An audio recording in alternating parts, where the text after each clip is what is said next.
આસામમાં પૂરથી 6 લાખથી વધુ લોકો અસરગ્રસ્ત, 35ના મોત.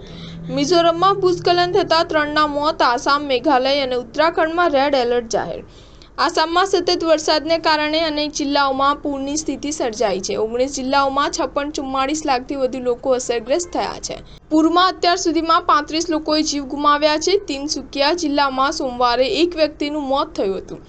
આસામ અને અરુણાચલ પ્રદેશમાં છેલ્લા કેટલાક દિવસોથી સતત વરસાદને કારણે ઘણી નદીઓમાં પૂર આવ્યું છે.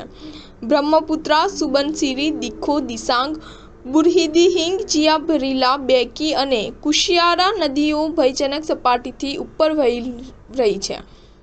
છેલ્લા 24 કલાકમાં પૂરના પાણીથી 44 રસ્તાઓ, એક પુલ અને 6 ડેમને નુકસાન થયું છે.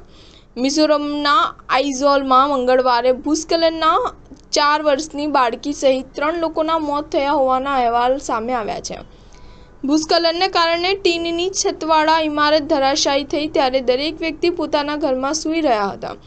આ દરમિયાન પરિવારના કેટલાક સભ્યો જીવ બચાવવા ભાગ્યા હતા, પરંતુ એક દંપતી અને તેમની પુત્રી કાટમાળ નીચે દટાઈ ગયા હતા.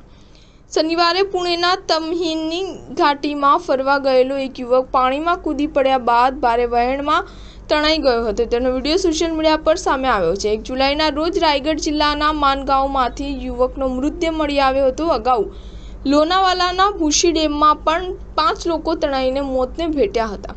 સ્ટાર ન્યૂઝ 7 હંમેશા સચ્ચાઈની સાથે.